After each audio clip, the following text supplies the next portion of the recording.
Welcome to ఆర్5 TV news. Erraguntla పోలీసులు భారీ నగదు స్వాధీనం. వైఎస్ఆర్ జిల్లా ఎర్రగుంట్ల నగర పంచాయతీ పరిధిలోని భారీ మొత్తంలో నగదు 2,52,00,000 ఎర్రగుంట్ల పోలీసులు స్వాధీనం చేసుకున్నారు. వివరాల్లోకి వెళ్తే 4 రోడ్ల కూడలి వద్ద వాహన తనిఖీ చేస్తుండగా అనుమానాస్పదంగా వచ్చిన కారును పోలీసులు తనిఖీ చేయగా అందులో ఎటువంటి బిల్లులు లేని భారీ మొత్తం ఉన్నట్టు పోలీసులు గుర్తించారు. కారులో అమీర్ బాబు, ఇబ్రహీం అనే ఇద్దరు వ్యక్తులను ఎర్రగుంట్ల సిఐ విశ్వనాథరెడ్డి, ఎస్ఐ నాగమురళి వీరిని అదుపులోకి తీసుకున్నారు. వీరిని విచారించగా ప్రొద్దుటూరులోని నగల దుకాణ యజమాని మీరావళి వద్ద పనిచేస్తున్నట్లుగా పోలీసులు గుర్తించారు.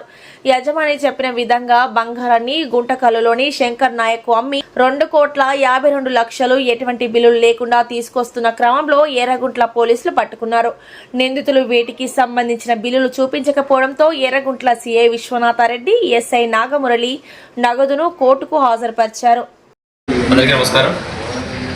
నిన్నటి దినం అనగా 26/2/2026 తేదీ సాయంత్రం సుమారు 8:30 ప్రాంతంలో, రాత్రి 8:30 ప్రాంతంలో రాబడిన సమాచారం మేరకు ఎర్రగుంట్ల పట్టణం నందు ఎర్రగుంట్ల పోలీస్ స్టేషన్ సమీపంలో నేను, మా ఎస్ఐ గారు, మా సిబ్బందితో ఈ వాహనాలు తనిఖీ చేస్తుండగా ముద్దనూరు వైపు నుంచి వచ్చిన ఒక white car, Toyota Etios car, దాంట్లో అనుమానంతో తనిఖీ చేయగా మళ్ళీ 2 వ్యక్తులు ఉన్నారు.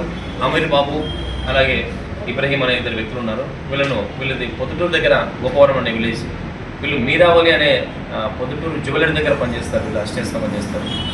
అయితే ఈ చెక్ చేసినప్పుడు వాళ్ళు ఇచ్చిన కారులో 2.52 కోట్ల నగదు ఉండింది. అంటే 2,50,00,000 రూపాయల నగదు ఉండింది. మొత్తం 500 రూపాయల డినామినేషన్తో 500 రూపాయల నోట్లు ఉన్నాయి. అలాంటివి 50 బండిల్స్ ఉన్నాయి.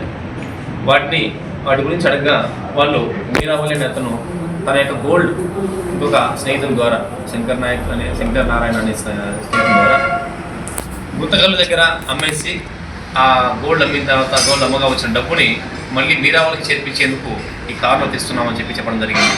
అయితే ఆ గోల్డ్ గురించి కానీ లేకపోతే ఆ అమౌంట్ గురించి కానీ ఏదైనా బిల్స్ అడిగితే సరైన ప్రాపర్ బిల్స్ చూపించలేకపోయినారు. ఆ అకౌంట్కి 2.52 కోట్ల నగదుకి సంబంధించిన లావాదేవీలు కానీ ఇటువంటి అకౌంట్స్ కానీ అలాంటి బిల్స్ కానీ రసీదులు కానీ చూపించలేకపోయారు. దాంతో పై అధికారులకు తెలిపేసి సదరు అమౌంట్ని 102 సిఆర్పిసి, ప్రజెంట్ అయితే 106 బిఎన్ఎస్ఎస్ అంటారు, సెక్షన్ 106 బిఎన్ఎస్ఎస్ కింద సీజ్ చేసి కోర్టుకు ఎఫ్ఐఆర్ పంపించడం జరిగింది. తదుపరి చర్యల నిమిత్తం దర్యాప్తు చేపట్టేసి ఈ అమౌంట్ ఎలా ఉంది, ఎక్కడి నుంచి వచ్చిందనే విషయంగా దర్యాప్తు చేస్తాం.